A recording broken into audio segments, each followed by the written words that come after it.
This massive tree is one of the largest things to ever live on our planet. Climate change and overlogging almost made them disappear. But now, the king of trees is making a comeback.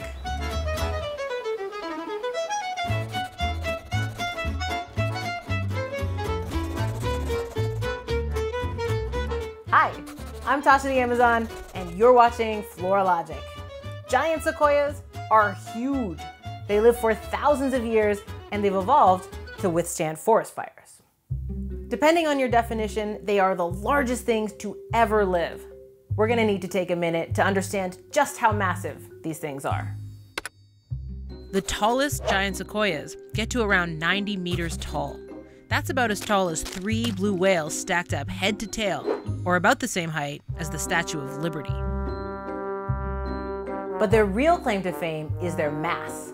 They're the heaviest of all trees, and most importantly, the thickest. These trees are so massive that individual trees get names and are almost like celebrities. These are the Harambes and Cecil the lions of the plant world. A thick giant sequoia named General Grant holds the record for largest diameter at 8.8 meters.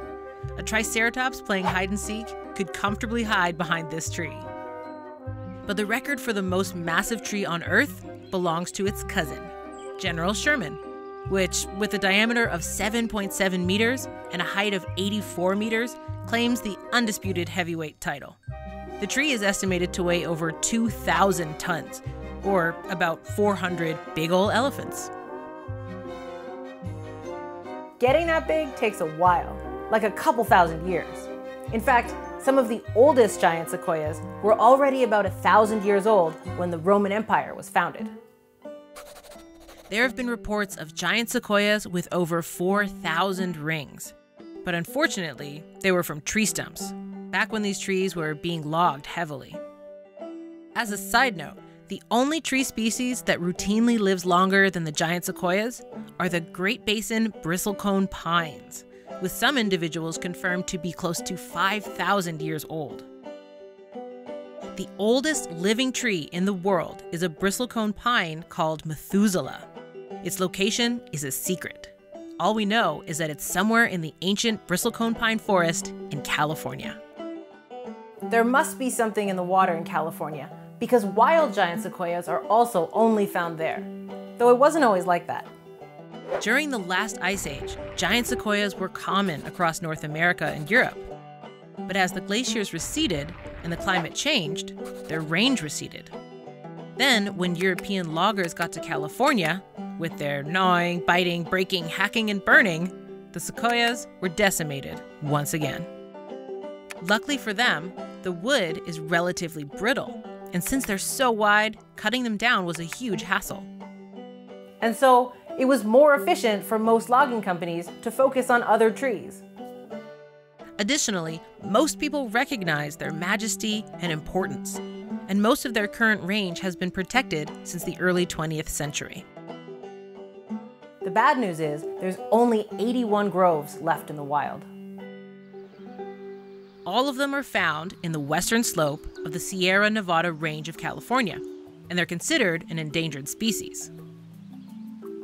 You might be wondering, why doesn't the giant sequoia, the biggest of all the trees, just eat all the other trees? Well, they might be the most badass trees in the world, but they are kind of needy. They like to live in humid climates, ideally in mountains at altitudes between 1,000 and 2,000 meters. At lower altitudes, they become susceptible to fungus and parasites. They also require lots of nutrients from the soil, so they rely on forest fires to kill the competition. Because, like the mother of dragons, the giant sequoias are well equipped to withstand fire. They even drop their seeds immediately after a fire, as it's the perfect time for a seedling to grow without other plants vying for their resources. And lastly, they need a lot of water, so they can only grow naturally near streams and other bodies of water. Even if you plant them at home and take care of them, unless they're in the right conditions, they might not produce cones, and they won't be able to reproduce. Well, that doesn't mean people haven't tried. Since the 1860s, people have been falling in love with their big trunk energy and have tried to grow them elsewhere. The countries with the most giant sequoias outside of the US are Canada, Australia, New Zealand, the UK, and France. Some of these places already have trees that are over 150 years old. The largest of them is in France and is already about 60 meters tall. But if you want to see the OG giant sequoias, you still have to go to California. And while you're at it, you can visit their oldest living relatives, the Coastal Redwood. Along with their cousin, the Dawn Redwood, they're collectively called simply the Redwoods, and they're part of the cypress family. They each belong to different genera, but all their genus names make reference to the word sequoia. It's thought that they were named after Sequoia, the creator of the Cherokee language writing system. Of the two, the most impressive is the Coastal Redwood. It's not as thick as the giant sequoia, but it can be even taller. The tallest trees in the world are all coastal redwoods. Hyperion, the tallest known tree, is over 115 meters tall. That's more than a blue whale taller than General Sherman. Luckily, they don't compete with each other because they've adapted to live at different altitudes. Coastal redwoods usually live close to the coast, at elevations under 750 meters.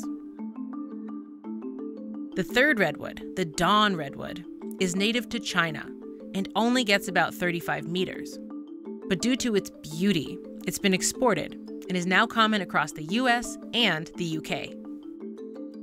So if you're close to California and it's safe to travel, go visit Hyperion, the two generals, and all of the amazingly huge redwoods.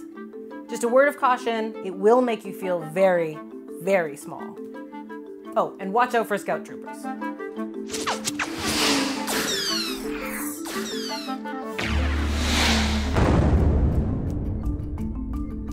So what weird kind of plant should I talk about next? Let me know in the comments, and don't forget to subscribe for new episodes every week. See you next time.